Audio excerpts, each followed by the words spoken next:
Let's make some noise. Come on.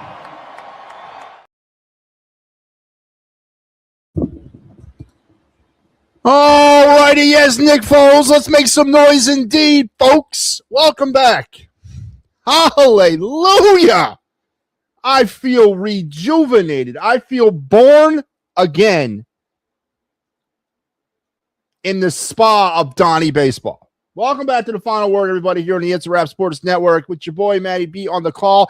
And just like I predicted last night, for those of you that caught last night's show, there was some depression going around the Delaware Valley because nothing had been done yet.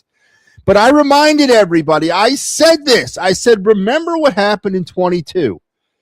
They made the move right before the game, the Angels game that started that new series. There was nothing said during that day off, but then right in that morning, right before the Angels series began, they made the call and they made the move to remove Girardi for Thompson, and Dave Dombrowski followed his script magnificently today. Rob Thompson is gone. Freaking golly. I've been calling for this since Jake Cave. Since Jake Cave sauntered up to home plate at Citizen Bank Park, Game 7 of the 2023 NLCS. And I remember thinking to myself then, you're telling me that our season, my season, the Philly season comes down to Jake Cave? That's the option coming off the bench. But no more. Not only did I get the manager fired, I got the guy who I also predicted would be his replacement. Man, Nostradamus don't got a damn thing on me. Don Mattingly is your new interim manager for the 2026 season. Phillies get off in style tonight on the era of Donny baseball with the 7-0? When they blew them out. Yeah, 7-0 win over the Giants at CBP, 10th win of the season. Dave Dombrowski was arrogant SOB that he is, stood up there and broke the news and had a little press conference there. And of course, we're going to get into all of this. Obviously, I am very happy that Rob Thompson, I don't share the sentiment that a lot of you bleeding heart homers out there do about him being a nice guy. Well, that's great. That and a dime has gotten us nothing, right? I don't remember that being a prereq to win a World Series, that he's a nice guy and that he's really going to be missed. I'm sure he is. I'm sure he's a hell of a guy. But at the end of the day, he was here way too long. And he frustrated us way too long as well. And now it remains, what next? Going forward, what exactly are we going to expect from Don Mattingly? Because unfortunately, Don Mattingly didn't bring a new team with him. It's the same guys. But one step at a time. I've been saying that a lot lately today. One step at a time. And today was a huge step. Rob Thompson gone. Ah, man, it feels great. Welcome back, ladies and gentlemen, to the program. I appreciate you tuning in. We're coming at you on back-to-back nights. Boy, we haven't done that in a minute. I mean, I'm barely able to get one of these things in a week. Nevertheless, the 5 that I'm supposed to be doing. But I'm back here tonight, and we're going to have some fun because it's a day of celebration. It's a night to cut free. Not only is Rob Thompson gone, but and the Phillies won. And they won their 10th game, and they're in line to win their 3rd series of the 2026 season. So everything's coming up roses tonight for me. I don't think anybody can dampen my mood, honestly. Now, there's some drama circulating, and yes, there's another part of this equation. There's multiple steps of this equation that have still yet to be de-evolved. And I say that word, and I mean to say that word. Why is Dave Dombrowski still here? I guess the first question. He sat up there very smugly and saying, it's all of our responsibility, but yet he began to sort of cast blame without casting blame at the same time. The Alex Cora drama, he was supposed to essentially, that was Dave Dombrowski's first choice. And he actually gave us a timeline. They talked to him on Saturday. He talked to him on Sunday. So Saturday, essentially, is when Dave Dombrowski decided to move on from Rob Thompson. And it's funny because when were those comments? That was in Chicago where he said that we're not contemplating a managerial change. So maybe in some sort of weird universe, we can thank the Boston Red Sox for firing their manager, because apparently that is the spark that ignited our search for a manager. So thank you to the Boston Red Sox for firing Alex Cora. And by the way, Alex Cora will be your manager in 2027. Take that to the bank. If Dave Dombrowski does not get fired this year, which let's hope he does, but if he does not and he finds his way back here next year, Alex Cora will be the manager of the Philadelphia Phillies. Take it to the bank. You heard it here first. Or maybe you didn't hear it here first, but I firmly believe that Alex Cora is your next full-time manager.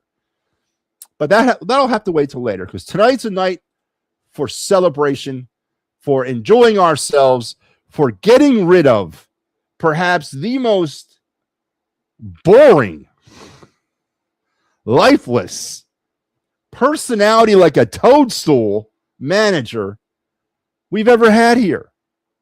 And now I got a guy, fringe borderline Hall of Famer. Yeah, I can't be happier. And we're going to get into all that tonight. So obviously the Phillies are going to drive the content tonight. Thanks for the pod, brother. Love the content. Subscribing and saving for later so I can watch in full. Oh, okay. There you go, man. I appreciate it, man. You've never heard me before. I hope you subscribe before you listen to this. I don't know what kind of a fan you are. Donny Baseball is 1-0 as the Phillies matter. He is, Adam, and we're going to obviously track that as we move forward. And, it wasn't like I was hoping that we would see the changes immediately, and I knew there weren't going to be earth-shattering. God forbid Kyle Schwarber come out the gate in the 4-hole. But there definitely did see a little bit of a lift to the Phillies tonight. And, Don Mattingly aside, and I don't know how much he really had to do with this, but the Phillies won tonight was because Jesus Lazaro, Jesus, pitched his ass off. First pitcher in the 2026 Phillies season to make it through the 7th inning. Woo! God damn, 29 games in. See what happens when your pitcher goes deep. We had some key hits along the way from some very unkey people. But obviously Lazaro was the engine here tonight. And that's the benefit of having the starting pitching. And that has been a serious missing piece to this puzzle all season long. Yes, the offense has been dreadful. The defense has been dreadful. But all that stuff can get hidden in some sort of way by the starting pitching. And that starting pitching has been dreadful. But tonight, Jesus Lazaro goes 7, and you see what that can do to your ball club as the Phillies dominate the Giants tonight at CBP. Adam, how you doing? Elephant, what's going on? Joe Hale, Robert, how you doing? Can I open the phone lines tonight? They will be open momentarily, por favor. Good evening, Robert. How are you? Ding dong, the buffoon is gone. Yes. He is gone. And I know, and listen, to Rob Thompson's credit, though, I don't know if you guys have seen the Zoom call. I suggest you go look for it. I've never seen a manager do this before under any circumstances. The guy that got fired had the stones and the cojones to answer questions from the media after the fact, because they usually just disappear into the night. But Rob Thompson stood up and faced the fire, and you got to give him a lot of credit for that. That takes a lot of guts. So I've never questioned Rob Thompson's manhood. This is not what this is about. I've questioned his baseball ability from the very beginning of this. And as I said, from the moment Jake Cave came sauntering up the home plate at Citizen Bank Park on that chilly October evening in 2023 with the hopes and dreams of millions of Phillies fans riding on his bat. And I believe he fouled out down the right field line for the final out of the NLCS. From that moment on, I was done. I was done with the experiment. I was done with the Sleepy Rob, the analytics, the binder stuff. I was done with it all. Now, I know analytics are part of this, and we're not ever going to escape it. But I feel now we have a manager that hopefully will manage from his instinct more than he'll manage from that stupid binder. And I know that maybe it's a pipe dream for me to want that, and maybe that's just not how baseball is anymore. I don't know, but I can hope And I can hope that Don Mattingly brings that to me. But boy, if I had to deal with another, we're fighting. We got each other's backs. The clubhouse is positive. I don't care about any of that, man. I care about championships. And you failed to deliver a championship. And yeah, Dave Dombrowski as well. And again, we got the one out. Now we got to work on the other one. But if somebody would tap me on the shoulder today and told me Howie Roseman got fired, I'd be dancing down the streets, man. Today would be the best day of my life. What can I expect with Mattingly? No lineup changes. Neither Harper or Schwarber will bat fourth. Again, I don't know. I mean, listen, I can hope.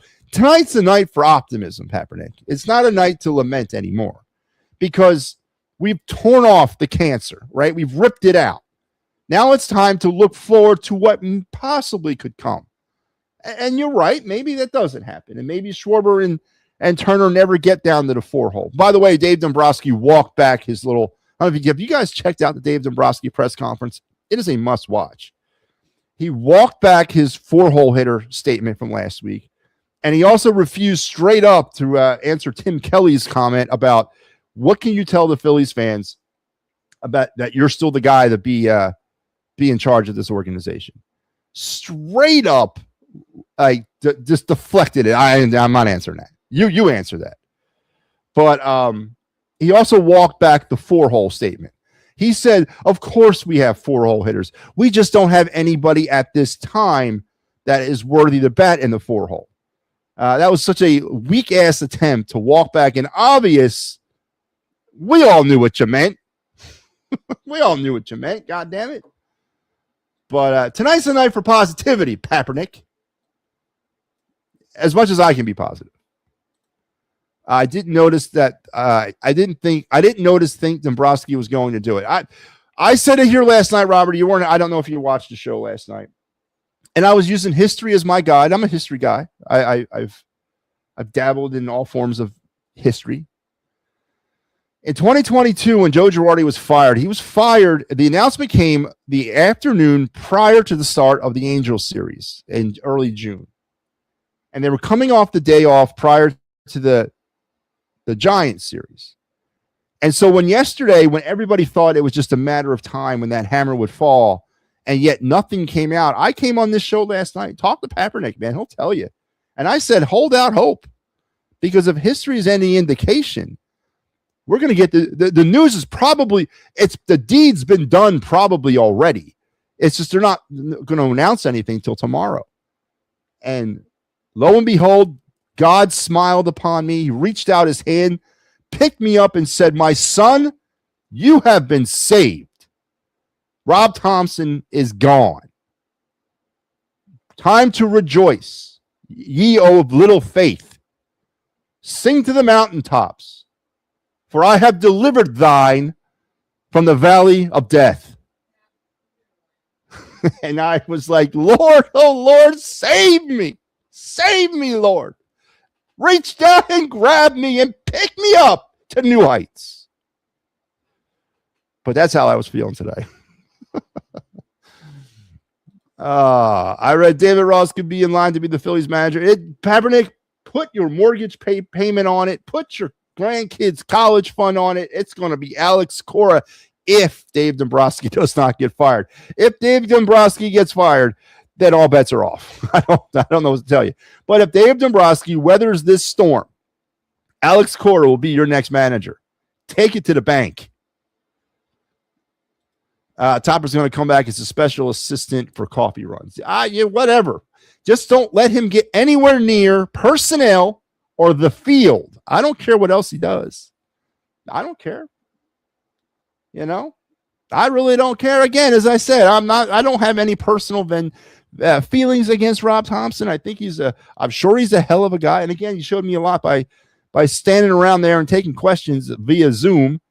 But still, that's sort of unprecedented. I've never seen a fired manager do that, or at any sport, at any time. So, and I honestly believe what he said was, that he was honest. I think he loves being in this organization. He's been here for 8 years. And, could he help this organization in some way? I don't doubt that. Just don't let him anywhere near the field. Toadstool manager Robbie will be his new name. Thank you, Pepperneck. Phillies woke up Saturday for Wheels' return, which was number one and done. Well, listen, to keep the positivity rolling, Phillies have now won 2 out of their last 3. All right? We have technically won a series. Technically. Right? We won Saturday, lost Sunday, won today. 2 out of their last 3. It's looking up.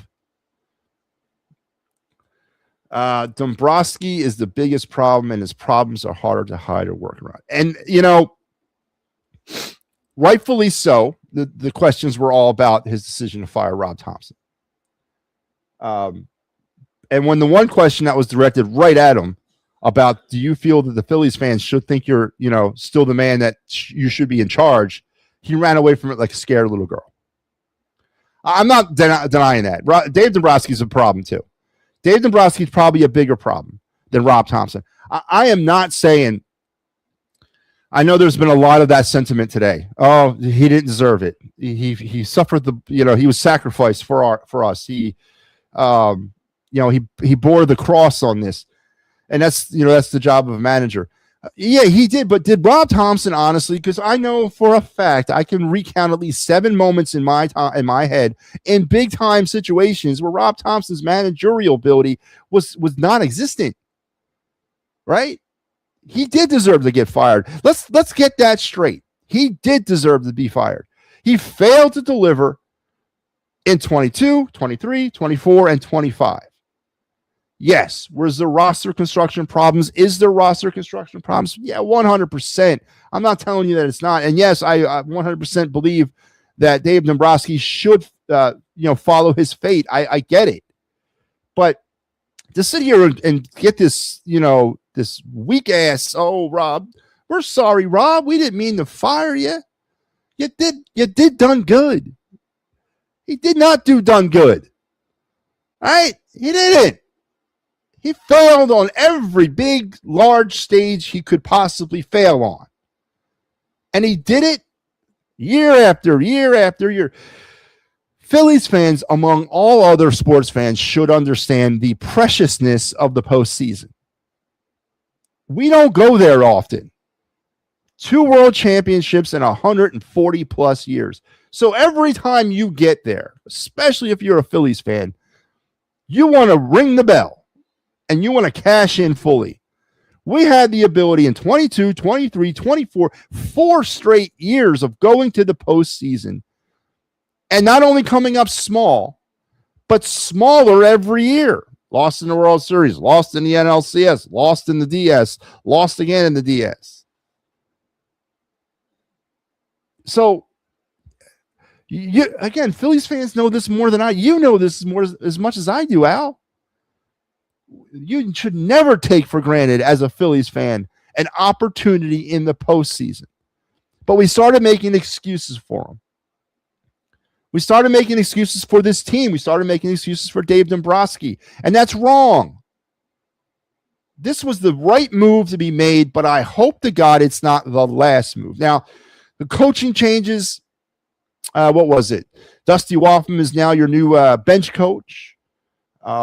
Anthony Contreras, your AAA manager, is now your new third base coach as he got upped. And the new manager, what the hell's the guy's name? Tank Chapman? He's Australian, by the way, for those of you that don't know who he is. He was the bench coach in Lehigh. He's now the new manager for the Lehigh Valley Iron Pigs. So a bunch of promotions and a bunch of attaboys issued out around the Phillies organization today as we had to reassemble a coaching staff. And again, I was calling for Don Mattingly to be the manager of this baseball team probably since early part of 25, maybe even the back end of 24. And then when they made that move over the winter, and when Dombrowski made the announcement that he was going to, during the press conference to end the season, when he said, you know what, we're going to add the infield MLB coordinator position, and we're going to put our current bench coach in that job, and we're going to go after and hire a new bench coach who has to have previous Major League Baseball experience as a manager. I knew it then. It's Don Mattingly. It's going to be Don Mattingly, and he's being brought here for one reason. And, you know, you got to kind of give Dave a little credit there, right? He pulled the wool over a lot of people's eyes without doing it by bringing in Rob Thompson's replacement. And then when Don Mattingly got the job, and I sat here and said, you're looking at your next manager. And then Don Mattingly was walked back his comments about saying he wasn't interested in managing by saying, well, I kind of just said that so that Rob Thompson and the fans didn't feel like I was brought here to manage. Of course you were. Listen, give us some credit, man. We're a very intelligent fan base. You don't have to hit us over the head 1,000 times with a sledgehammer in order to get a point across. Of course we know you were brought here to be the manager.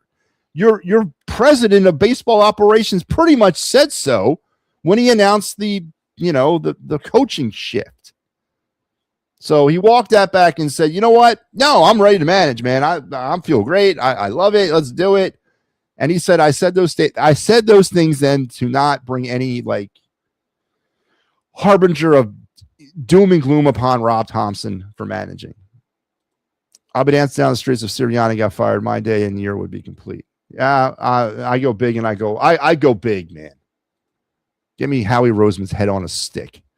11 QA. What the hell's that mean?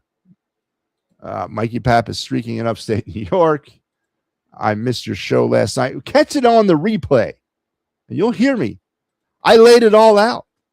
I said, this is what's probably going to happen. History tells us this. And then I've been talking Don Mattingly up for the last, year and plus. Dombrowski answer about his 4-hole hitter. We have not had none of that are worthy. So reading between the lines means Harper and Schwarber do not want to bat fourth. No, that was absolutely what he meant. That was 100% is what he meant. But he tried to walk you back today by saying, no, you know what I meant. We do have cleanup hole hitters, but no one's worthy of it right now.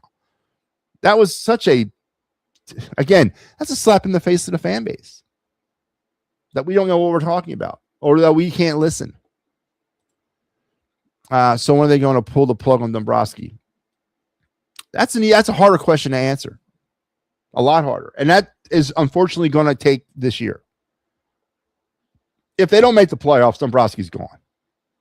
If they don't make the playoffs, Dombrowski's gone. If things go off a cliff and the losing continues, I would imagine the end-season move will be made. But right now, as it stands, have you guys even thought about this? You got the manager being Don Mattingly. Don Mattingly is essentially working for his son, Preston Mattingly, who's the interim. They still call him the interim GM for Sam Feud, who's off getting his MDA or MBA at the University of Pennsylvania. But Preston Mattingly essentially is Don Mattingly's boss. That must be an awkward dinner conversation, huh? Hey, Dad. Hey, son. You mean sir, right? Oh, yeah. I mean, I don't know if they want to give complete autonomy to the Mattingly family, the Phillies. That would be the only. Well, right now you have a situation that's only existed one other time in baseball history, and that was here with the A's in the 1930s, with Connie Mack being the general manager and owner or part owner of the A's, and his son Earl being the manager. So this is the only second time in MLB history that a father and son are managing and general managing, and it's the first time that it's been reversed. So Philadelphia stands alone yet again in the the pantheon of sports. I think there's a chance Dombrowski retires. No, he's not retiring, Elephant. He's got that pipe dream down there in Nashville, right? He lives there. He's going to try to see that team, that franchise, that expansion. I think Nashville will be the next franchise destination for expansion, and he wants to be part of that group. That's where they got him from when they brought him here. It wasn't, I guess, working out or moving as fast as he wanted, so he jumped into this job. Dave Dombrowski's not going to retire. He may retire from the Phillies, but I don't think he's retiring.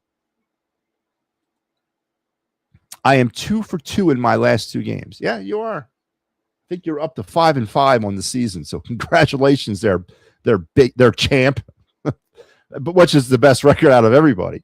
Mike Lara's bringing up the rear at 1-4. I think I'm at 5-9, and Big Al has the current lead at 5-5. We're really setting the world afire, aren't we? Hell, I could come up with 7 times that a toadstool made a bumbly move. Yeah. MattyB, how far do you think the Phillies will go now? I don't know, man. I can't answer that question. I just want them to, we got tomorrow. We got 2 more games for April. I think if they win both these games, so if they win, what is it? So they'd be 12 and they win tomorrow and the next day, they'll be 12-18. They'll be 12-18 in the for overall, and that 6 games under 500 at the end of April. That's not where you want to be, but that's better than what I thought everybody thought it was going to be. You got to listen. It's a day by day thing, and I know a lot of people are looking at it. Well, the Phillies have zero chance of winning the of the East. Don Mattingly, and for his credit, I think at the end of June, was it in 23 when he was or whenever he last managed with the Dodgers? They were 9.5 games out of first place, like on June 22nd. They ended up winning the NL West by 11 games that year. Anything can happen, right? And we've seen anything happen, but I don't know. If we can start pitching, if what Lazaro did tonight was a prelude of what these pitchers can do, we can get ourselves back in this race. I think fairly easily. I really do. I didn't pick them to be a World Series champion at the beginning of the season. I'm staying with that. But I sure as hell did not pick them not to make the playoffs. Of course, I picked them to make the playoffs. I don't know. I don't know. It's essentially we're back to square one right now. We're back to square one, even though our record is not 0-0, but we're back to square one. If you would have asked me that same question in 22 when they fired Girardi, who I was a Girardi fan. I mean, God, I love Joe Girardi. I want to explain because me and Papernick were talking about this last night. In 22, when they fired Girardi, of course, without all this expectation now that we do have, because it was nowhere in 22, they weren't going to the playoffs. And what happened? They went to the World Series. So I can't sit here and tell you how far do I think they're going to go. I can't. And that's unfortunate with the 4th highest payroll in MLB. I can't tell you how far they're going to go. But today was a big step. And me and Papernick, and I'll get into this now, and then we'll get back into the meat of the show. Me and Papernick were talking yesterday and the question was in reference to Nick Castellanos' comments when he got to San Diego about not respecting a manager who has never been an MLB player.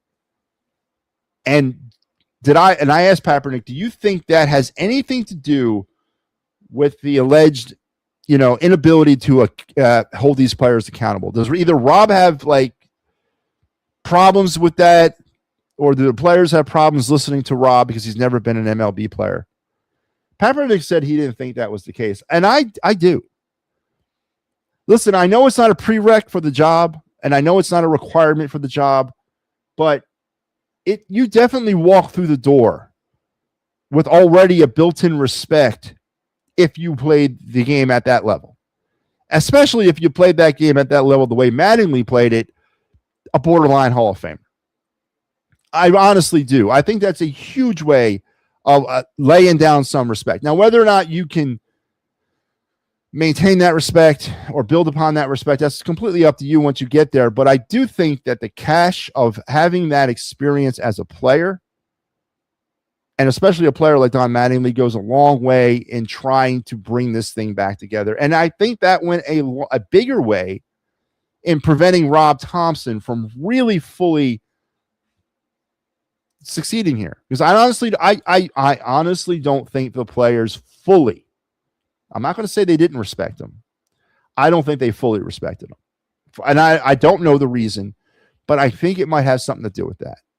So I think that's a very interesting point here. So again, I understand it's not a prereq for the job and that there's been plenty of successful managers, coaches in other sports that have not been players and that have gotten the job done.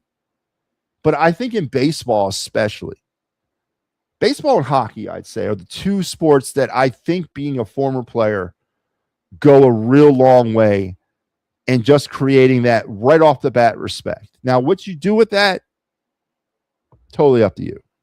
But I think that hurt Thompson. I do. We all thought he was a safety net. No, you didn't. Don't lie. I'm 500 way before the Phillies.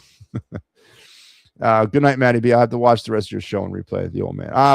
Robert, thanks a lot for tuning in. I appreciate it. But all right, we got a lull in the action. Let's segue to our day in Philadelphia sports history. So before I do that, let's remind, and let me open up the lines. The phone lines are open.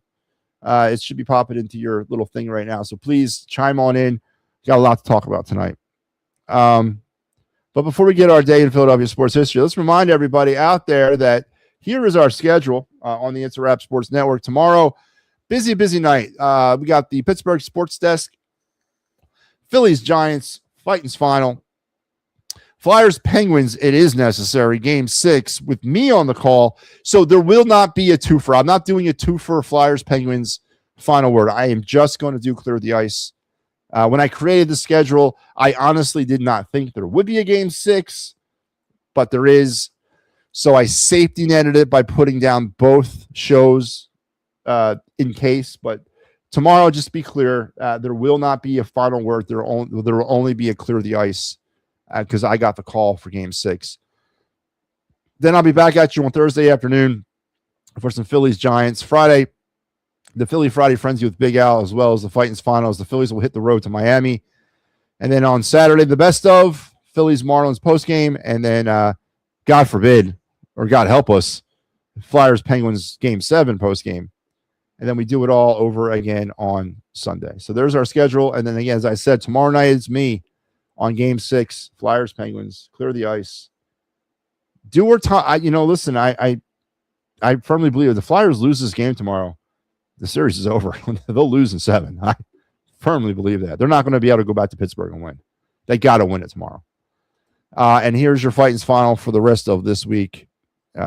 Mike Laurel has you tomorrow, and I will be back on Thursday to complete it. All right, so let's go into our day in Philadelphia sports history. Let's strap in, strap on, strap up. Keep your head, hands, and feet inside the car at all times. And here we go. On this day in 2016, before the 2016 NFL Draft, the Eagles realized in order to achieve the ultimate goal of winning the Super Bowl, they would need a franchise quarterback to lead the way. Eagles general manager Howie Roseman shrewdly compiled a blockbuster trade with the Cleveland Browns to move up to the number 2 spot in the draft.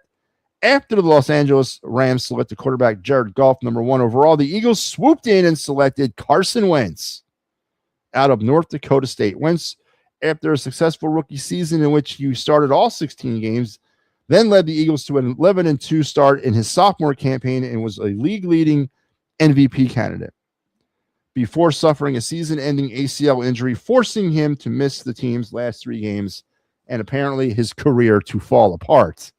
And, of course, we already know the magical ride that the patron saint of the final word, Nick Foles, took the Eagles on to complete the 2017 season. So on this night, Carson Wentz, drafted by the Philadelphia Eagles, a bust, an absolute bust as a draft pick, if you ask me. I'm sorry. They mortgaged so much capital. Don't forget, they had to trade up twice. They had to go up from, I think they were like 15 or something like that. They went up to 9 overall with a trade with the Dolphins. And then they went all the way up to 2 with the trade that multiple first-round picks. So I basically believe all that maneuvering and all those assets given up, and then to get Carson Wentz essentially for just 1 good year. I mean, that's all he really was. That's a bust. That's an absolute bust of a draft pick. And he's listed in my draft tracker as a bust.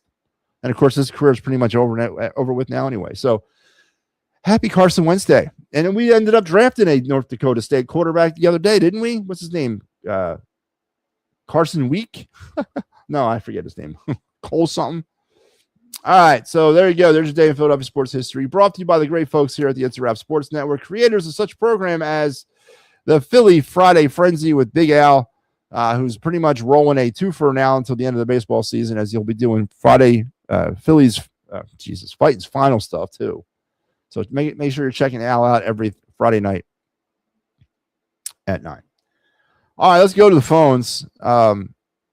Anything on the topic tonight, but obviously Phillies content is pretty much what we're talking about. But anything you want to bring to the fray is fine. Joe Hale, what is up? How are you? I'm sorry, I couldn't go one yesterday. I went to the gym and then I fell asleep. No, that's not an excuse. Yeah. Joe, you Yes, it is to me. But Dombrowski, he needs to go. He's an old buffoon. Yes, Kaepernick. I shout you out. I just steal your line. He doesn't know what he's doing. So, Alex Core, they offered him a job. Thank the fuck God he said no. Because he's he's Rob Thompson 2.0. Doesn't know what he's doing in his lineup. That's well, he's got a World Series championship. I mean, he's got the ring. So there's a difference there. All right, I'll give him. But he's doing the same mistakes that Rob Thompson lineup. Yeah, exactly. That's why he got fired Friday or whatever it was, Thursday or Friday. I mean, because he made the same mistakes with the Red Sox, who had a pretty big, hefty payroll, some good young players, and they were off to a 10-17 start. Yeah, I mean, I agree with you. Now brings me to Don Mattingly. I wonder if Preston made the call to Don Mattingly today. No, this was a move that was made by Dave Dombrowski. And again, I think it was a fallback move because Alex Cora was the number one candidate. And then when that didn't work out, they were obviously going to go to Don Mattingly. I don't think Preston had anything. He might have had something to do with the decision to hire or to bring him in, or bring him on. I don't think it was by his hand that happened. This is a upper management move by the owner and the president. 100%. And don't forget, I know Preston Mattingly gets a lot of glazing going on, but he's really just the assistant GM. He's sitting in as the GM while this guy's going off and getting his PhD, the actual GM. So we can't forget about that. He's not really the GM. He's like the assistant GM who's been upped because somebody had to go off to college and finish his degree. But no, I don't think that had anything to do with it. I think when Dombrowski leaves, I think Mattingly could be the GM. Preston. Now that's a possibility. That is a possibility. So the lineup, I actually like the lineup today. They actually hit for the first time in a while. Everybody hit. 11 hits. Hey, you had Mr. Standing ovation guy again. Trey Turner with 4 hits. Yeah, a big night. 4 hits, 2 runs scored, an RBI. And you know what? The Phillies scored 7 runs tonight without a home run. That was the cherry on top of a beautiful day. You had the number 7 hitter having a ripping double over the head of the left fielder. Yes, Alec Bohm actually produced today. 2 for 4. I think the line is going to be way different. I think we're going to see Crawford at number 1 soon. Well, I can only pray that the influence of a old school baseball guy. And let me ask you this, Joe, before I answer that question about the Crawford thing. There hasn't been this much talk about this, and I think it needs to be talked about. Joe Girardi was fired because he was too much of a curmudgeon, not a big communicator. Apparently, he didn't care about what these guys were doing after a game. I liken this. This is what I like in this situation too. I was the manager of the Phillies, and then I got fired for Al Zafiri. Al comes in as the touchy-feely guy who actually cares about these people, who wants to put their arm around them and, dry their nose and all that kind of thing. But now Al Zafiri's message, and you guys understand the context of which I'm presenting this, has now grown stale, and now they're bringing in Michael Kaepernick. Do you think this? What makes you think that this? Because it's the same group of players. That's the one main common denominator. It's the same group of guys that were here for Girardi, essentially, that are now here for Mattingly. Do you think they're going to be able to listen to an old school baseball guy again? Yes, because he's a veteran manager. He knows what he's talking about. He knows what he's doing. Credibility, a big word, should be highlighted in the Phillies locker room, hanging up. Everybody needs to be held accountable. Okay. Listen, you could be right. And it goes back, and you mentioned credibility. So are you talking the credibility of Don Mattingly as a former manager, or the credibility of Don Mattingly as a fringe Hall of Fame player, or both? Both. Yeah. I agree. And as far as your comment about Justin Crawford, absolutely agree that Rob Thompson wasn't going to do it because it would force Kyle Schwarber and Bryce Harper further down in the lineup if they moved Crawford to 1. But they're going to have to. Justin Crawford's not a 9-hole hitter. He's just not. He's a leadoff guy. That's what his natural position is. But until they get JT back and get him back healthy and get him back hitting, I don't know if they can make that move right now because the lineup will get really kind of wonky down there at the bottom. So I would agree with you. I think Justin Crawford needs to be put up at the top of the lineup.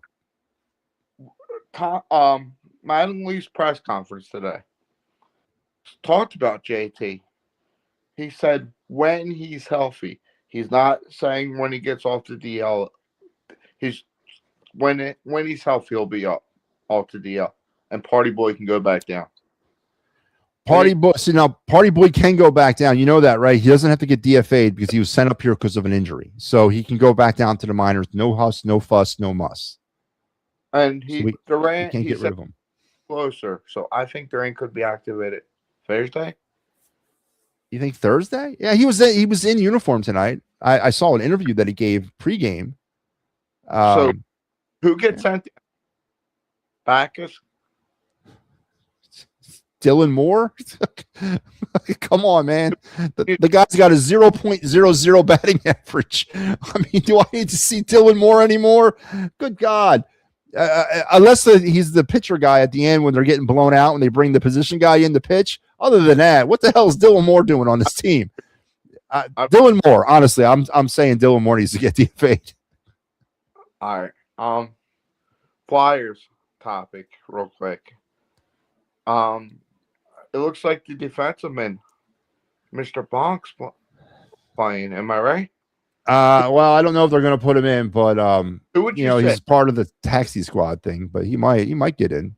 Who would you say? If I was going to play Bonk? Yeah. Who would I sit if I played Bonk? I want to say Sanheim, but no, I can't do that. Wanted? No, probably Andre. Yeah, Emil Andre. Okay. Yeah, he means nothing to me. Biggest question is does MattyB Mitchkoff find his way back into the lineup for Game 6? No. Why not? Are you out on Mitchkoff there, Joe Hale? I'm not, but I'm pissed. All right. I'm going to tell you what I heard. I listened to I was watching NHL Network today, like everybody. He left the team. You guys know that, right? So what? He got benched and decided he's not hanging out in Pittsburgh? Yeah. Went to his hotel room. Well, then if that's true, he won't see the ice for the rest of the season. I guarantee it. No. If he did that, he will not see the ice for the rest of the season. Deservedly so. Unless he was told, because somebody said it could be a maintenance day for him. That would be the first time in history that I know of that a coach told a player to not sit in the press box with the other players and watch the team. Not to. What's that? He decided to go on his own. Well, then that's if that's the case, then he will not see the ice for the rest of the season. I don't think you're going to see him for the series. I said season. If he left the building and said, you know what, I ain't sitting here watching this game, and pretty much told the team to go F you themselves, he will not be back on the ice at all until next year. I guarantee that. So, and another thing I noticed, I want to give Rick Tocchet kudos. He called out the refs. He sent. So, are you allowed to do something with the officials? Complaint to the NHL office. Yeah, you can. Yeah, that's what they did, and he filed grievance against them. Rick Tocchet did. Yeah, I mean, they do. It happens all the time. There needs to be better officials for tomorrow. Yes. What did he point out specifically? Did he say anything specific? Or just in general? The Malkin. Okay. Flyers win tomorrow. I'm going to give you why. There's going to be a fight to begin the game. Letang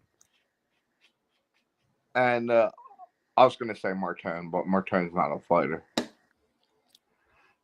I would love a Martin scrap right away. Let's see what he can do. I don't think he's dropped him yet, has he? No, I don't know if he can. He will. He's gotta. It's part of the rite of passage. You gotta have a fight. You gotta get your first fight out of the way. Flyers win 4-2. They win 4-2 in front of the home ice. Is it a 3-2 and then the empty netter at the end? So you think Dan Vladar is going to snap back? I think he's hurt, but he's going to snap back. He's not going to allow the silly goals. Well, he's allowed 2 of them in the last 2 games, and they were backbreakers, both of them. Well, Chris Tyrion said he's an analyst. Said Flyers in 6, and he called it. Yeah, but Chris Terry is a homer too. Come on. He does the NHL Network. Yeah, but he's also on the damn what's that craziness with the hippo guy, Sam Filippo. They do a post game or pregame, Ross Joy, or what the hell's the name of that show? Man, it's out there. It's they do their podcast pregame right in the arena. You know what I'm talking about, right? Yes. Yeah, because Terrian's a homer, man. Terrian's like Ben Davis. So, I'm watching a Padres game. Why is Castellanos on the bench? It's hilarious. Listen, I've heard they're thinking about DFAing him. And Bader, is Bader hurt? Yep, he's not even in Philadelphia. He didn't even make the trip. Yeah, he's on the DL or IL. And Taijuan Walker, where's he at? Nowhere yet? He is unemployed right now, sitting at home counting his $18 million. That's where he's at. That's where I would be. I'm going to go with that. Draft grade, and I'll let you go. B+. The draft to be. Joe, let me ask you this, because we talked about this last night, and I asked Papernick the same question. How can you now? Are you grading it on the? So this is my take on the draft and grading drafts. How can you sit here and tell me, or anybody tell me, or how can I tell you how any of these players are going to do in the NFL when they've never taken a snap? I don't. That's why I don't grade. I don't grade draft classes until after 3 seasons in the NFL, and then I think you can get a good idea of what a player is. But are you drafting? Are you telling me that they get it? Was it A? You said A+, B+? Okay. How can you? Are you basing that on the positions that they drafted, or the players that they drafted, or a combination? Both. And I love the Minnesota trade. Death on the line. I mean, he had 12 sacks back in 24. Pro Bowler. Only had 3 sacks last year, but he had a bunch of pressures, and he was playing on the Minnesota Viking defensive line. He is I think he's the same type of player as Jalen Phillips is, so they might have, but they sure as hell spent a lot of draft capital to get him. A lot. And a lot of draft capital to get Malik Lemon as well. So, I don't know. Well, it was comp picks, wasn't it? I don't care. It was still picks, like 3rd round picks, and then they traded out completely out of the early middle rounds in order to get those 2 players. Listen, it is what it is, and they felt that they targeted their guys, and they got an NFL ready defensive edge guy that they can plug right in. I understand that. And they also gave him a 4-year, $100 million contract extension. So, I mean, I was going all in, but I definitely think from an offensive standpoint, I'll ask you this and I'll let you go. With the way the free agency has gone, with all the wide receivers and the type of wide receivers the Eagles have brought in, and then the drafting of Lemon, who is a slot guy through and through. They're not going to be able to put him on the edge.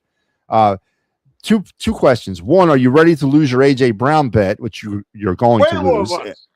And two, let me ask you this. There are, obviously, I think Howie's turned over the offseason to Sean Mannion and told him, I want the guys that you want. Just puts a lot of pressure on the quarterback to do something he's never been able to do in his entire career, which is throw the football to the middle of the field and to read defenses fast in a West Coast style offense and get the ball out within about 3 seconds. He never does that consistently. Do you think they're setting Jalen Hurts up for failure in 2026? Yes. And I don't think A.J. Brown's gone into New England. I don't care where he goes. He won't be here. I don't really care what team he ends up on. The bet was he wouldn't be here. I didn't stipulate it had to go to the Patriots. We're going to find out after June 1st. That's right. We are. Yeah. Before you go, how was your birthday? I missed it. Oh, no, it was fine. Very quiet. On Al's show. What's that? We even shouted you out on Al's show. I saw that. Thank you very much. Yeah, no, I had a very quiet birthday. Me and my wife and our stepdaughter went out on Saturday night for dinner because my wife's birthday is on April 22nd. So we share 2 days apart on birthdays. So we kind of celebrated together on Saturday. I got you. Before you go, Kaepernick, he always shouts us out. All right. Well, Kaepernick's about to jump on. So, all right, Joe, we'll see you probably not till next week because I'm not back on the show till next week. What's that? For the ice, no Phillies tomorrow. It looks like it's going to get rained out. Yeah. Yeah. Oh, that's right. There's rain coming in. Well, yeah, clearly I'll be back on Clear the Ice, but no phone lines there. So I'll see you probably next week on this show. Okay. Yep. All right. Joe Hale. So a very interesting proposition when it comes to the Phillies, right? And I asked Joe that question, and Kaepernick's getting ready to hop on, but the lineup is probably the biggest source of contention among a lot of Phillies fans, and how it's constructed and how it's employed, and Justin Crawford, the question of whether or not he should be at the top of that lineup, and I definitely think that will happen at some point. I don't know when, but this newness about Rob Thompson being fired and Don Mattingly here, that's going to wear off probably by Memorial Day. This will be by the All-Star break. This will be Don Mattingly's team. So, how that team is or what it looks like, and if there's going to be some hard conversations that have to be had in that clubhouse about, hey, Kyle, I get it, man. For some odd reason, you don't want to bat fourth, but I don't care. You're batting fourth, or you're not playing. And I hope the hell that's a conversation that does happen. So we'll have to wait and see about all that. Elephant says the era of player-friendly managers is soft. Yeah, but again, I think it's a valid question though, and I thought I gave it a correct sort of context here. This is the same team that Joe Girardi could not get through to, right? Same team that Rob Thompson could. Now, what methods he employed that were different than Girardi's,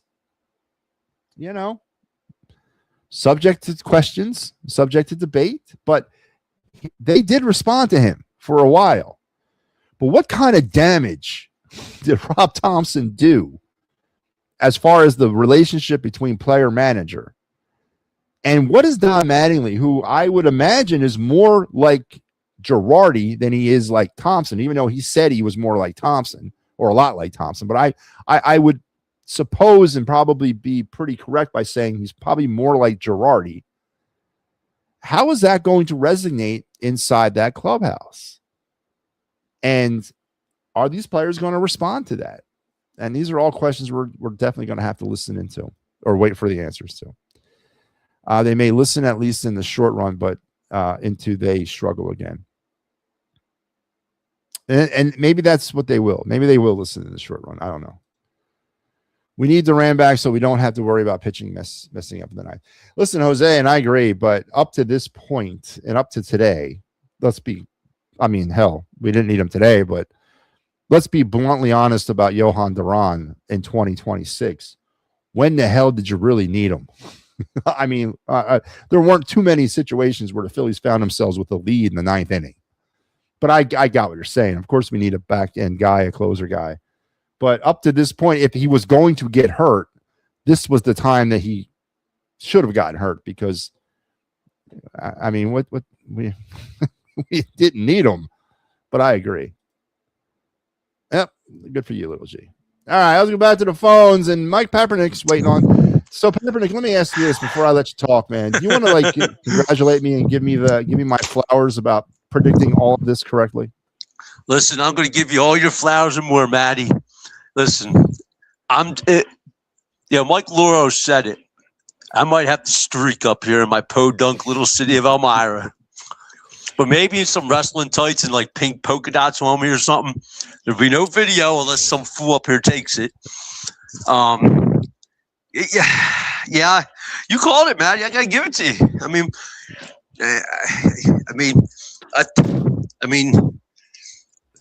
I didn't think I thought they pulled the trigger around like the All-Star break or something.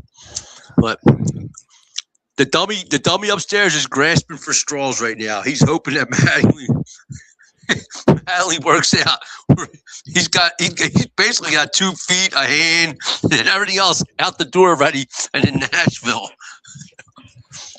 Yeah, listen to Dave Dombrowski today talk about saying it's everyone's responsibility that this has not worked out, but then he completely pawned it off after that and really kind of blamed everything on everybody else and would not even answer or even entertain the question of whether or not Phillies fans should have confidence in Dave going forward and leading this organization.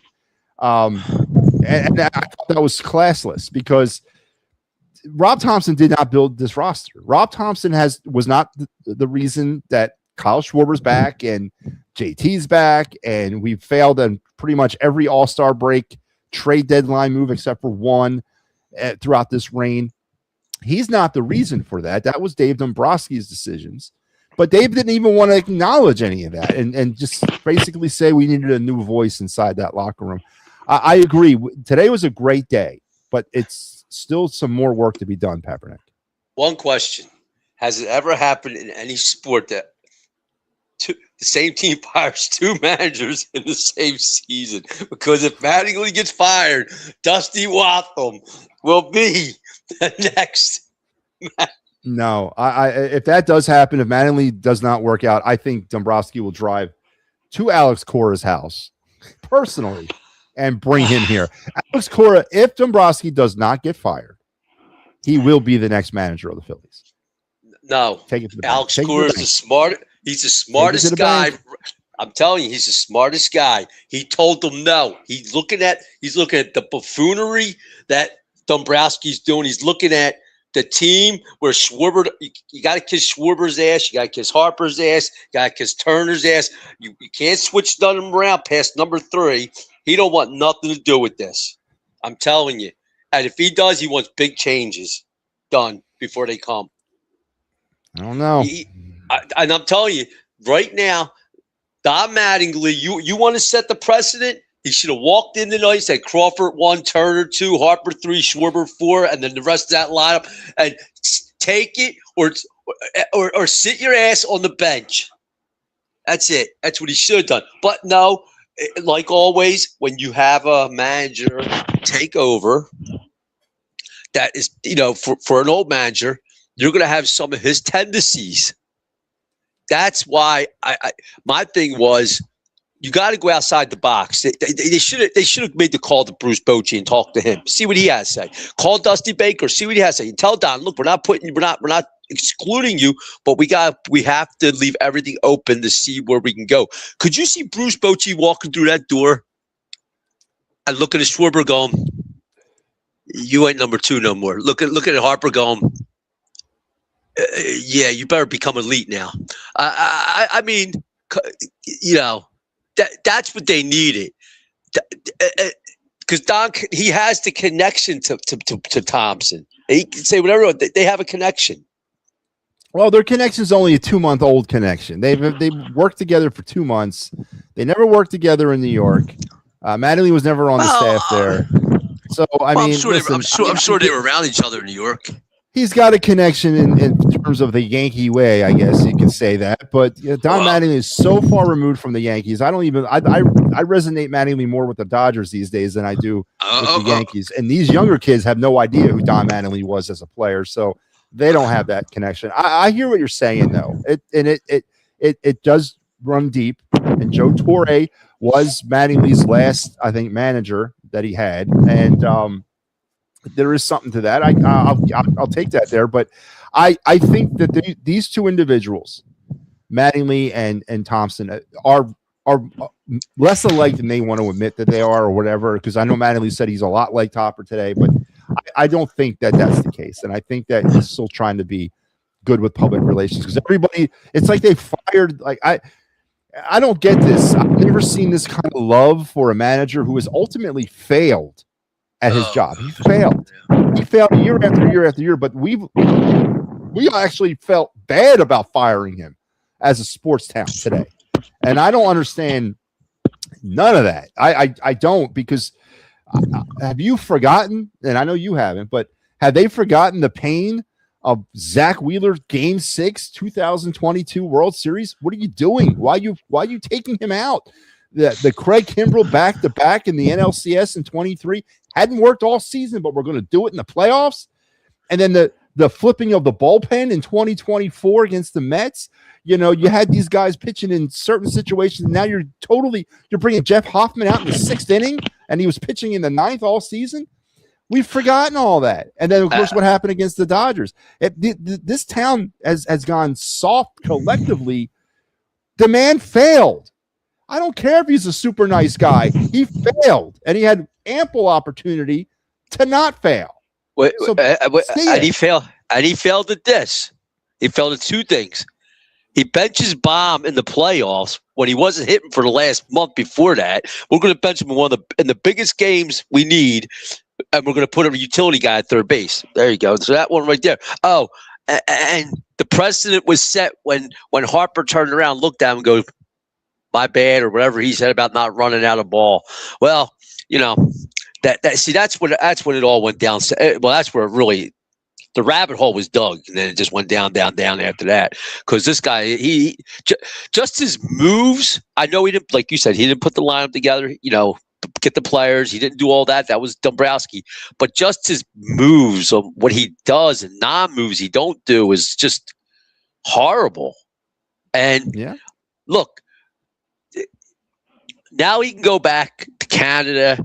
He's going to get paid his severance pay for next season. He can go to the Wiffle Ball Hall of Fame and go visit his plaque there and drink whatever Canadian whiskey or whatever he drinks out there and whatever. And if they bring him back in any shape or form as a consultant, anything, they can't. This ain't the guy you want back for that. And when I'm confused, like, how did Dusty Wathan become the bench coach? These guys been here for like 30 years. I don't know. It was Mattingly's call. He made the call on his staff. They asked him, "Do you want anybody else fired?" And he said, "No, I don't want Kevin Long fired. I don't want Kaufman fired. I want Woffman as my bench coach." And then I don't know, Anthony Contreras, the AAA manager, got thrown into the third base coach job. I mean, nobody knows him, but he's here. We got a new Iron Pig manager who's Australian. He took over down there. Oh, that's great. That all came to play. Did that guy ever play baseball down there? I mean, did he play baseball? No idea. Oh, that's great. He's gonna be nothing about him. He's gonna be out there calling him, "Hey, mate, how you doing? Now we're gonna do this, mate." But so no, he was asked about his staff, and this is Don Matty. This is who he wanted. Well, who else was he going to bring in? There was no. Was he? Oh yeah, right. Yeah. That's the problem right there. I mean, I would have loved to have seen them fire Kevin Long and ask Uncle Charlie to do the hitting coach. But you know what? I think a hitting coach is overrated anyway. If these guys can't hit, that's on them. What can he do? Just show them a video and say, "Listen, your foot's in the wrong spot. Your elbows that's all. not high." That's all. I mean, I watched Pete Rose talk about, and all he said is you just got to move yourself in the box, closer, further away, back or forward. That's all he said. What else is there to do? I mean, for a pitching, that's stealing money. That job right there is stealing money. Yeah, I mean, because Kevin Long apparently is the best in the business of doing that. Yeah, but he's overrated too, honestly. It's a good win for the Phillies tonight. I'll give them that. You know, they have to build off something. Is the division out of reach for them? No. Is the season over? No. But I just think there's more internally going on that's going to come out after the season because, you know, why ain't anybody asking the question after the game? How come Schwarber ain't batting fourth or Harper ain't batting fourth? There's got to be a reason why. There's got to be is that a call that Dombrowski's making? It's got to be. Well, as far as I know, and as far as what I've been privileged to being in baseball a lot in my life, the manager is the sole bearer of the lineup card, and any kind of interference from any direction of management is really frowned upon. And if you look at the movie Moneyball, it pretty much sums that up. It's the manager's job. The lineup card is his. Now, but the Schwarber batting fourth thing, it's obviously not a Phillies issue as well, because don't forget, Schwarber was batting, I think, second in the WBC lineup too. DeRosa had him batting up there as well. So, I thought Harper was batting up. I thought Harper was second. Well, he was batting up there. I know it was Judge was cleaning up. I know that. It was Schwarber. I mean, was batting third. He was up there in the lineup. Yeah. But here's the difference. You got Kyle Schwarber. You got Aaron Judge. You got guys that can, you know what I mean? You could put there and can be bombers. You only got two bombers on this team. It's either Harper or Schwarber. I got one, but it's got to be one of them two. And nobody wants to flex their muscle and say, you're going to number 4. That's it. Bottom line, we're going to do that. And the conversation, don't want any type of feedback from you or nothing. Just suck it up, and you make $30 million a year or whatever you make. Don't worry about it. Just go do what you do. But they don't. They're afraid to hurt these players. I mean, they're afraid to hurt these players' feelings. And I get it. They were probably all juiced up tonight. And Luzardo, look, it all falls on the reason why they won tonight. That was the reason why they won tonight, because Jesus Luzardo pitched his ass off. First pitcher all season, Papernik, to go through the 7th inning for the Phillies. Well, first starter. Yeah, first but that falls on the manager too. I mean, because I've seen these guys. They could go. They got 90 pitches and go into the 7th. And he won't do it. Well, honestly, the only time that I can remember in the past 28 games, that a pitcher could have feasibly gotten through into the 7th inning was on opening day with Sanchez. That was the only game that I can sit back and say, you know what? Yeah, they could have probably left him out there longer, but they didn't because it's opening day. But if you look at the body of work that the staff has given you, it's been dreadful. Painter might have been able to go 7 on his rookie appearance as well, but other than that, man, it hasn't been. The pitching's been off, man. And tonight, it was on. It was 20-25 on, and that was a huge reason why they won this game tonight. 100%. All right, here's a question. So they got the 3 against the Giants. They got 4 against the Marlins. Yep. Out of them 7 games? What do you think they do? What do I think they do, or what do they have to do? What's the question? What do you think? What do you think is going to happen? Do you think they're going to go 1-5, 6, 2-5, 3-4? What would you like to see? What I like to see is 5-2. Okay. All right. I think they go 2-5, but. Oh no! You asked me what I like to see 5-2. What I think I'm going to see is 4-3. I think they go 4-3. Yeah. Well, what I like to see is 7-0, but I think they're going to go 2-5. I mean, because I just don't. Now on the back end of the Marlins, they got Colorado and Sacramento. They got Colorado and the A's, so they got a stretch of games here. Yeah, we got. They got a stretch of games they can win. Yeah. But here's the thing: you got to stop at sixth in the lineup. Yeah, that's not going to work. Well, I mean, this is my point. This is my point. Is I get it, Don. You've been watching the Phillies for a whole month, a little over about a month or whatever. Right. You're telling me now? Supposedly, he's the one who created that lineup in spring training. So he's going to keep that. So he's. Do you see where I'm going with this? I do. This is what we're going to have. This is what we're going to have. These guys who aren't RBI guys in positions to do that. Stott's an eighth or ninth hitter in this team, or maybe a seventh. You want to put him, but he's not a sixth hitter. Marsh is batting fifth. Well, because who else are they going to put there? I mean, that's really what it's bound to. Yeah. And Dante Nuri. Did you see what that dude's doing down there? I think he's batting like 308. 308. 300, yeah. He's killing. But we'll just keep running Garcia out there. Kaepernick is double-A. Yeah, but check this out. A. Check this out. Yeah, but check this out. I guarantee a bunch of them Braves players from double-A made the team. I'd have to go look. It very rarely does a player go up from double-A. The Phillies have done it twice in the last 5 years, and that was with what's his name? Rojas and Kirkering. But very rarely does a player get up right from double-A. Yeah, but here's the thing. How much worse can Dante Nuri do than Adolis Garcia out there? 100% right. Or Marsh or Marsh. He can't. The kid's – how old's the kid? Didn't I just see the Pittsburgh Pirates bring up their 19-year-old kid? I know he's the best prospect in baseball or top 3 prospect, wherever he is. That goes a long way. Connor Griffin is not Dante Nuri, right? Or Dante Nuri is not Connor Griffin. No, I get that. But Dante Nuri, wasn't he a first-round pick? He was a first-round pick, about 24 overall. Yeah. Okay, and he's lighting it up. Yeah, he's lighting it up.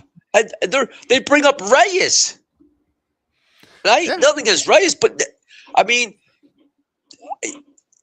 like, why ain't he playing right field? Why? I mean, I don't get none of it. I mean, they got to get these young kids in there because this team took on that personality of the toadstool. That's a great one, and so this will be their personality all season. They will be their personality until they win, until they start winning. And then they maybe can get out of that. But that's going to be their personality. They have none. You can make the same argument to bring Gage Wood up, and because he's lights out in low A ball, but that's just not feasible. It's not. Yeah, he's lights out. He's pitching up a storm down there for Clearwater. But you're not going to do that. But Dante Nuri showed up and showed out in the World Baseball Classic. He did, but that's it. But why? I don't get the but parts. AAA talent. I would up him to AAA. I would have no problem. And he will probably eventually here next few weeks get promoted. Probably in July, he'll get promoted up to AAA. He'll finish the season in Lehigh Valley. I firmly believe that. This is when we're going to see Dante Nuri. You ready? So Ricones Jr. will come up before him, or Reyes will be the right fielder after the season. So you won't see Dante Nuri until 28 or 29. Yeah, you'll see him next year. I think you'll see him by midseason next year. Yeah, but here's the thing. Well, Reyes is probably your right fielder. Where they are. If Reyes is your right fielder, Reyes is up here. So that means you got to get rid of Marsh. And they're not going to get rid of Marsh anytime soon. If Marsh goes. Wait, 20. When's Marsh's contract up? 20. Showed up in 20, 21, 22, 23, 24, 25, 20. He's a free agent after next year. Yeah, so that's what I'm saying. So it'll be 28. 28, Nuri comes up. Yeah, and how old is he going to be? How old is he going to be? 25 by then? 23. 24, 25. I mean, that's my point. Like, these kids want to play. What's the worst thing that happens if you bring him up right now? He craps the bucket, you send him down, you get his confidence back up, and then you ease him back to where he's got to get to. That's all you do. Otherwise, he might come up and explode. He might come up and be like, man, this ain't nothing to me. What do we got to lose right now? We're the bottom of the barrel. What do we got to lose for bringing young kids up? So what I think it boils down to, and I know it's not what you want to hear, and it's not necessarily what I want to hear. It boils down to that they got the 4th highest payroll in Major League Baseball. They're trying to win a World Series, and they're committed to these guys for now. That's what, and I'm not saying that's the right answer. I'm not saying that's right, but that's what I think it boils down to. And don't forget, Brandon Marsh was a trade that Dombrowski desperately needs to have work out. that has to hit because he's under, it's been nothing but disaster for him lately. So they got to have Brandon Marsh. That Brandon Marsh trade's got to look like something. Yep. At the end of the day. Now you're right. Is it the best answer? Is it the right answer? No, but that's just, I think, the way they're looking at this. And as Felix Reyes is concerned, I don't really know how he showed up. I obviously know him in the minors, but he's not ready to be up here. But he's up here because they desperately need a right-handed power bat because Dave Dombrowski failed to get one in the offseason. So, yeah, I mean, you're right. Well, and they're going to be stuck with – they're going to be a top 5 money team for years because you can't get rid of Harper. You can't get rid of Turner because there's no trade clause and guaranteed money. So they're stuck with these dudes. So that right, and they're stuck with. I think I said last night. They're stuck with Schwarber. To be honest with you, I actually think they'd be better off trying to trade Schwarber after the season because I think they'd get more return than Harper or Turner because of what Schwarber can do. You know what I'm saying? Yeah. Like, I mean, no, I do. But the problem is they don't. It's what you get in return. You know what I mean? Like they'll just be back. They'll be bobbing. But they got to start somewhere. I mean, the Pete Alonso thing. I think I'm not 100% sure if how I can't because I was at work when I was here trying to listen to this. I think I said something like he don't show up in big games or something. Maybe I'm wrong. I don't know. I could swear I heard that. But what big games has he really played in? He's only played in what? Yeah, he one hasn't playoffs? played in many. Yeah, he hasn't played in many games. And he did show up. He did show up in Milwaukee. Games. Listen, if he hasn't showed up in big games, and he fit in really well here. That's to me. That's not that detriment to. Listen, Pete Alonso should have been a Philly, 100%. He would have dramatically changed what this team was by keeping also a bona fide power hitter who would have no problem batting fourth. Matter of fact, he'd probably get upset if he wasn't batting fourth. Yeah. And it would unclog that DH hole. This team would be a lot better off with Pete Alonso here. Yes, I agree. He did show up. He hit that home run against Milwaukee, but bottom of the ninth or top of the ninth, whatever, that propelled him. Remember, that was the year they got hot. So it's the fact that he should be here. And for $5 million less. Yeah, that's what the whole kick in the ass was about. That was when he ended up signing for and when we ended up re-signing Schwarber for. I'm like, what? Why are you doing this? Alonso was an upgrade. He was an upgrade over Schwarber. He's more versatile than Schwarber. He's not a one-trick pony. He can play defense. He can provide a DH flexibility. He's got no problem batting in the 4 hole, for God's sakes. I will always wonder why Alonso wasn't brought here. Here's a question for you. Or maybe not a question. I want to say. So there's a 5-day window after the season that you can sign your players before free agency. You can renegotiate with your players. Okay. Well, they could renegotiate it with. Would you, as the president, GM, whatever, offered Schwarber the $150 million to see if he would have took it? And if he didn't take it, now you know he's going to want more. That's maybe when you go to the left and you go talk to Pete Alonso and see what he wants in free agency. Oh yeah, absolutely. That's and what I would have done. Everybody, I think Schwarber was trying to get the Phillies into a bidding war with somebody, and the Reds weren't going to do it. And I honestly believe that. I don't think they offered 150. I think the Reds offered 150 or 155. I think they offered 155.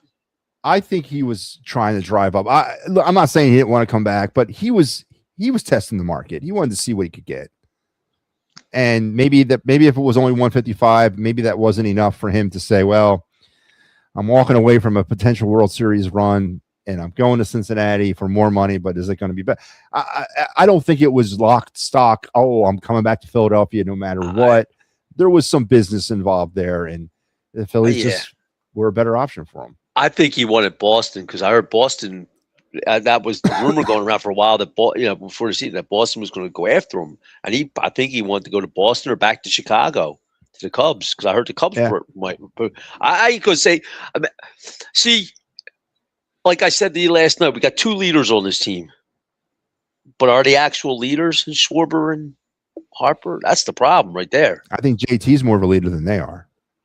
You know what? Know what I would have liked to see? I don't know if they would have done it. Made JT manager, player manager, with Don Mattingly as the bench coach. I mean, that would have been. Was he Jake Taylor? We turn this into Major League. I mean, what do you want to do, man? Well, I mean, but JT's. I think JT's got more. Listen, I shouldn't say this.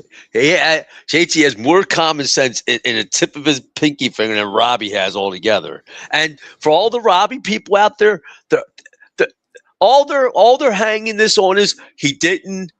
They love him because he didn't create the line. He didn't sign these guys. Yeah, that's right. They didn't. That's all they're hanging their hat on. They can't hang it on nothing else. I mean, all the buffoonery like we've been talking about.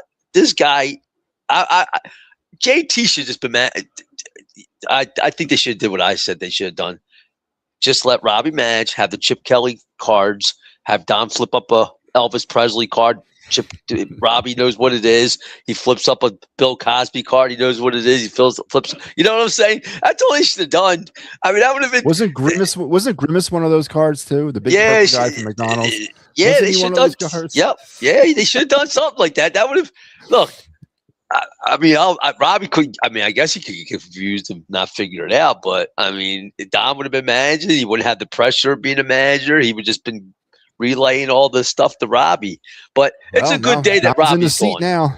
Yeah, it's a good day. It ultimately is a good day. All right, Papernick. Listen, we'll talk next week. You have a good night. All right.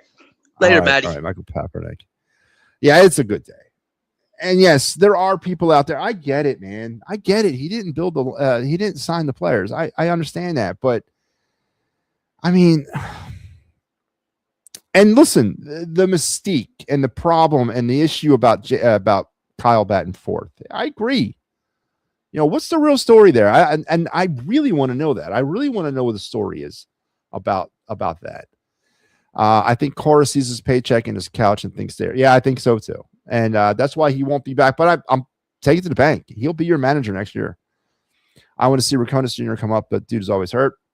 Yeah, that's a good point. Maybe Alonso did not want to come here. Okay, again, I don't know the. You're right. Maybe they tried and he didn't want to come to Philly. Yeah, absolutely. I don't know. We haven't been his rival. Yeah, and maybe he didn't want to come here because he didn't want to be the third guy, right? The third superstar. Maybe he wanted to go somewhere where he was the man. Yeah, you're absolutely right. I'm not sitting here saying it was a slam dunk, and I'm also probably not sitting here saying that the Phillies didn't explore it. I'm just telling you that the way it worked out to me is puzzling. It really, truly is. But listen, it's a good day. There are a lot of people out there that are feeling bad for Rob Thompson tonight. Well, I don't feel bad for him. He's collecting a lot of money for the next 2 years to sit around and do nothing. And I'm sure he'll be watching and whatever, but it wasn't working. God, and I'm not going to tell you that Don Mattingly is going to work either. I don't know. I have some trepidations about Don and his style and potential style, and what will do this team. But Don Mattingly, I don't know. I just feel prouder about my team today to say that Don Mattingly is the manager of the Phillies. I do. I feel prouder to say that. I said this earlier in the show. I think there is a certain clout and a certain baseline respect that former players who turn manager in baseball get and have. And you got a guy like Don Mattingly that is literally, depending on who you talk to, a Hall of Famer. and what he did in his career. So it's a good day. It's a good day to be a Phillies fan. It's a good day to sort of turn this leaf over. And I know that I made the statement. I said Memorial Day. I said there's, little to no chance they fire Rob in April because it's April.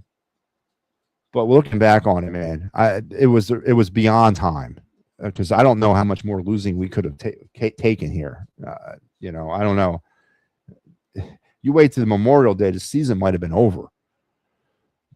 It had to be done. It had to be done, and I'm not succumbing to this. Well, he was such a nice guy. No, man, that's got nothing to do with it. It's got nothing to do with it. I'm sure he is, and I'm sure he's. I'm sure he doesn't tie women to railroad tracks or throw banana peels in front of the old age home. I'm sure he's that kind of guy. He's probably an upstanding citizen. But he failed. He failed, just like every manager has failed here, with the exception of Charlie Manuel and Dallas Green. Right? He failed. And he joins that list. And I heard some nonsense today about they should bring him back and put him up on the Wall of Fame. What for? What? Put him up in the Wall of Fame for losing? Put him up in the Wall of Fame for coming up small in the postseason? What is this society turned into, man? I don't get it. I don't get it, man. Rob Thompson in the Phillies Wall of Fame. How do I tell it to my grandchildren 25, 30 years from now? I'm in my upper 60s, and I got to look at my my grandson goes, hey, Grandpa, who was Rob? Can you tell me about Rob Thompson, and why is he out here on the Wall of Fame? And I don't know what I would say. Well, he was a nice guy. He was a nice guy. End of story. I got nothing else. I got nothing else, because 2022, we have such short memories. A team that's only won 2 World Series championships in its entire history. We have such short memories of just losing, and mediocrity. And Rob is not alone. I mean, I'm not saying that, Rob Thompson is the poster boy of Phillies mediocrity. God, no. But his legacy to stay here, or his just him to be here, was no, it didn't work. Let's move the hell on. And Don Mattingly may not work. I don't know. Talk to me in 5 months. But I got a reset today. I was struggling, man. I was struggling 28 games into the season. I had said this multiple times. It's felt like I've gone through an entire season in 1 month. And I got myself a reset. And we all got a reset today.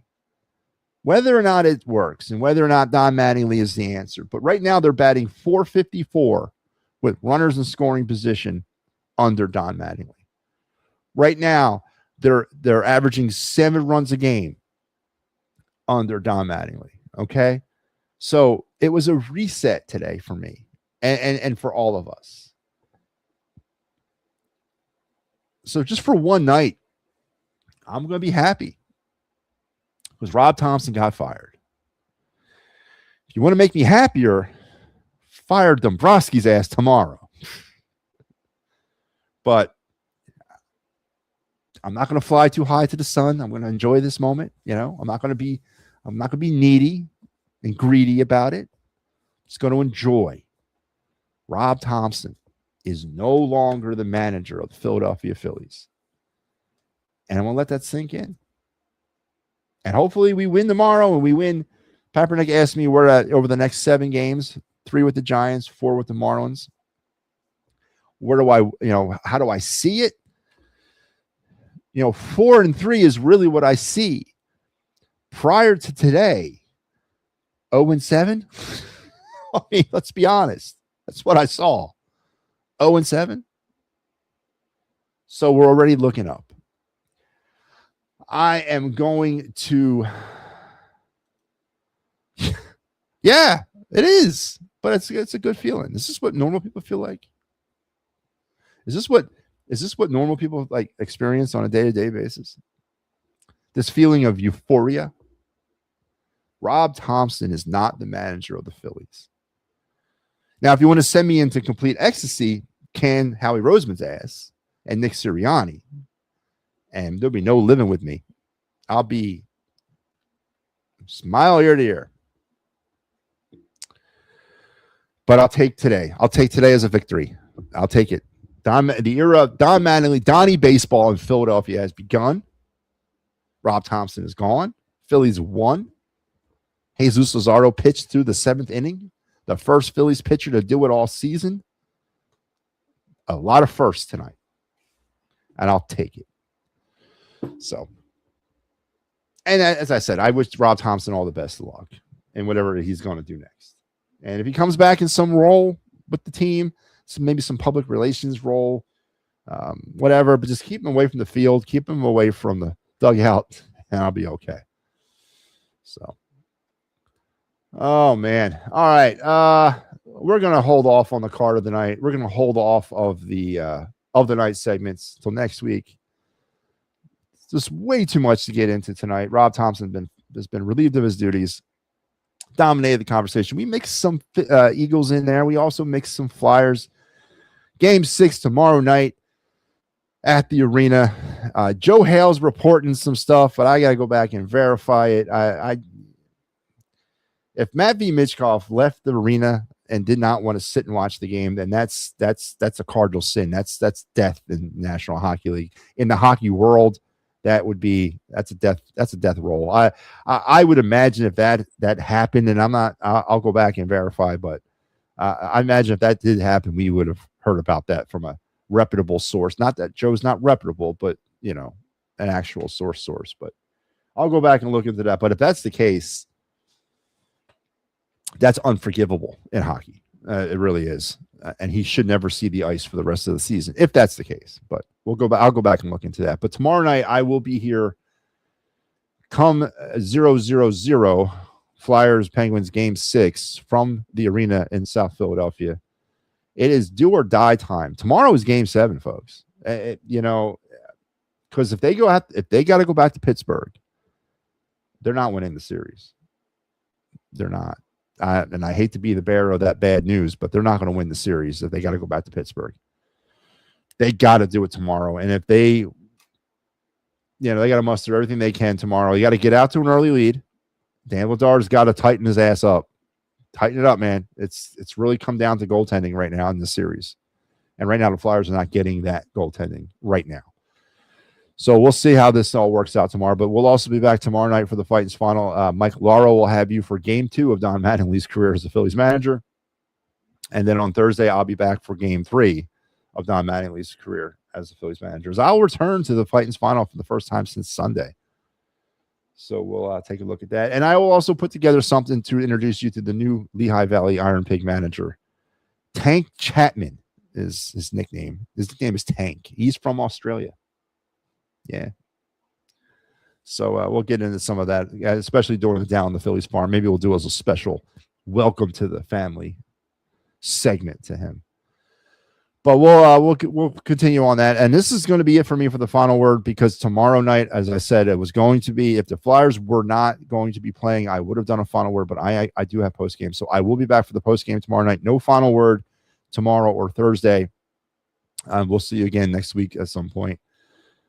With the final word. Hopefully we get to segue back into 5 days here very soon, because I miss doing this 5 nights a week. But priorities are elsewhere at this point. So you guys have yourselves a great night. I appreciate you tuning in.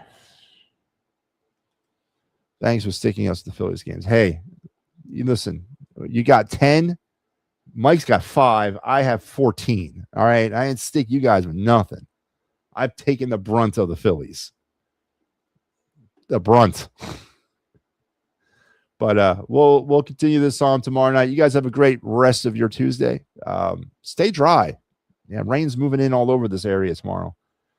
And we'll talk again tomorrow night when I have you on the Clear the Ice. Until then, you guys have a great Monday night, or Tuesday night. Rob Thompson has been fired. He's gone. Ding dong, the witch is dead. Oh, there is a God. You guys take care.